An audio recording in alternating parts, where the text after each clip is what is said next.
দর্শক, কালের কণ্ঠ ডিজিটালে স্বাগতম। আমি আলামিন হোসেন আছি চাঁদপুরের হাজীগঞ্জ উপজেলার সাদরা গ্রামে। আপনারা জানেন, মধ্যপ্রাচ্যের সাথে মিল রেখে চাঁদপুরের প্রায় আজকে অর্ধশত গ্রামে ঈদ উল ফিতর উদযাপিত হচ্ছে। সেই ধারাবাহিকতায় আজকে আমরা দেখছি যে হাজীগঞ্জ উপজেলার সাদরা গ্রামে ঈদের নামাজের প্রস্তুতি নিচ্ছেন মুসল্লিরা। আমরা সকাল থেকে এই গ্রামে অবস্থান করছি এবং এই গ্রামে আজকে মোট দুটি ঈদ উল ফিতরের জামাত অনুষ্ঠিত হবে। একটি জামাতে ইমামতি করবেন ছাত্র দরবার পীর সাহেব হযরত মাওলানা জাকারিয়া চৌধুরী এবং আরেকটি জামাতে ইমামতি করবেন তারই ভাই মাওলানা আরিফ চৌধুরী।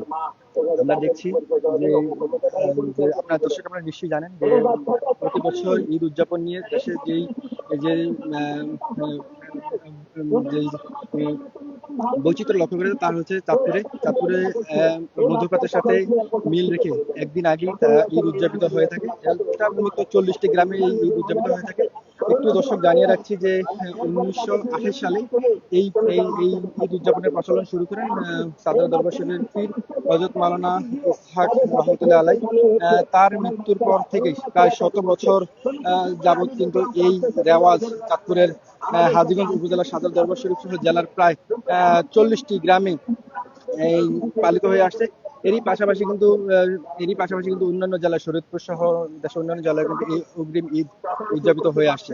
দর্শক, জানিয়ে রাখতে চাই, আজ চাঁদপুরে মোট 40টি গ্রামে ঈদ উদযাপিত হলেও চাঁদপুরে কিন্তু মোট গ্রাম রয়েছে প্রায় 1365টি। তো সেই হিসাবে যেই 40টি গ্রামে আজ উদযাপিত হচ্ছে তা কিন্তু সংখ্যায় খুবই নগণ্য এবং আগামীকালকে কিন্তু সারা দেশের সাথে মিল রেখে কিন্তু অন্যরা ঈদ উদযাপিত করবে। তো আমরা দেখছি যে আজকের এই সাদরা গ্রামে ঈদ উপলক্ষে মানুষ ঈদ উদযাপনে বেশ আনন্দ এবং উল্লাস কিন্তু আমরা লক্ষ্য করা গেছে এবং প্রত্যেকে কিন্তু ঈদের সাজে কিন্তু ঈদগাহ ময়দানে এসে ঈদের নামাজের জন্য অপেক্ষা করছে।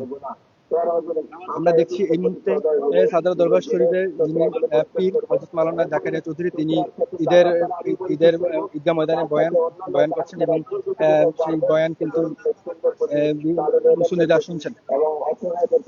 আমরা যদি একটু কথা বলি যারা এখানে নামাজ পড়ে, নামাজ পড়ছে তাদের সাথে, একটু আমাদেরকে বলবেন যে আসলে আপনারা যে ঈদের নামাজ পড়ছেন, আগামীকালকে হচ্ছে সারা দেশের সাথে ঈদ, আপনারা একদিন আগে ঈদ উদযাপন করছেন কেন? একদিন আগে করি না। আপনাদের ঈদ উদযাপন নিয়ে যদি কিছু বলেন। দর্শক, আমরা দেখতে পাচ্ছি যে ইতিমধ্যেই কিন্তু ঈদের নামাজ যে আনুষ্ঠানিকতা সেটি কিন্তু শুরু হয়ে গেছে এবং প্রত্যেকে সারিবদ্ধভাবেই নামাজ পালনের জন্য দাঁড়িয়ে গেছে। দর্শক,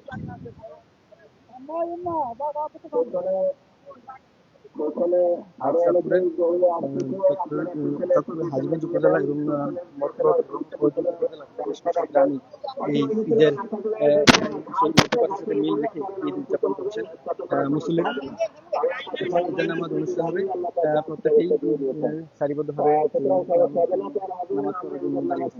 এই ছিল চাঁদপুর থেকে আমার কাছে সর্বশেষ আলামিন হোসেন, কালের কণ্ঠ, চাঁদপুর।